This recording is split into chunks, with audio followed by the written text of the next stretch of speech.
Berikut ini adalah ringkasan buku menurut pemikiran Itra Hanslick dan John Dewey. Yang pertama, Itra Hanslick. Itra Hanslick adalah kritikus musik, ahli estetika, dan sejarawan Australia. Ia menjadi kritikus musik utama surat kabar Neue Presse sejak 1864 hingga akhir hayatnya. Ia juga profesor pertama bidang estetika dan sejarah musik di universitas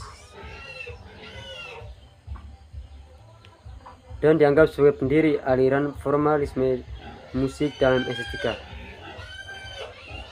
Hanslick berargumen bahwa keindahan musik bersifat otonomi secara estetis, berfokus pada kualitas musik internal ketimbang representasi emosi. Pandangan ini menantang estetika pencerahan dan menegaskan otonomi musik.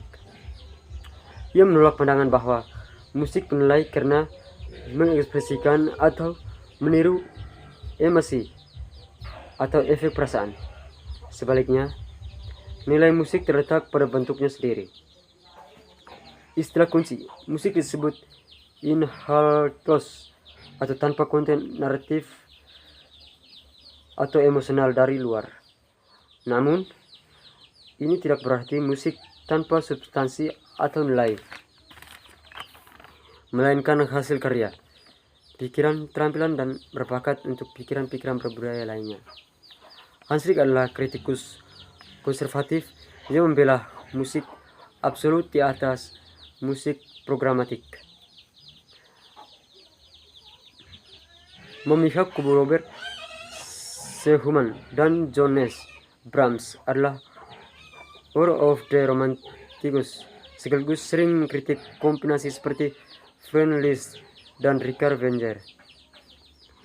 Ia bersahabat dekat dengan Brahms sejak 1892 dan kemungkinan turut mengaruhi proses komposisi Brahms. Buku ini melewati 10 edisi selama hidup Hanslick, menjadikannya salah satu kontribusi paling signifikan dalam estetika musik dan hingga kini tanpa menjadi teks fundamental estetika musik Eropa modern. Yang berikut menurut pemikiran John Dewey. John Dewey adalah filsuf pragmatis Amerika yang juga psikolog dan reformis pendidikan. Dewey berargumen bahwa fakta kelahiran dan kematian yang tak terletakkan pada setiap anggota kelompok sosial menentukan perlunya pendidikan. Ada kontras antara kematangan anggota dewasa yang memiliki pengetahuan dan kebiasaan kelompok dengan ketidakmatangan anggota baru yang lahir.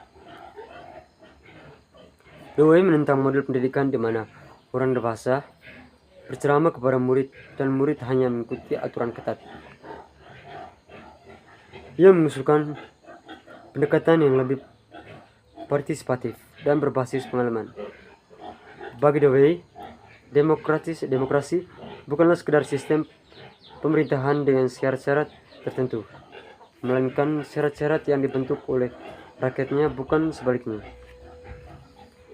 Demokrasi adalah jenis relasi sosial yang setara dan resiprokal. Ia menolak anggapan bahwa ada konflik antara tujuan pendidikan ekonomi atau industri dan tujuan estetis atau seni sastra. Pendidikan yang bertujuan pada kewarganegaraan demokratis dapat menyelenggarakan kedua tujuan ini, karena keterampilan untuk berkembang dalam ekonomi modern mirip dengan keterampilan untuk mengatur masyarakat.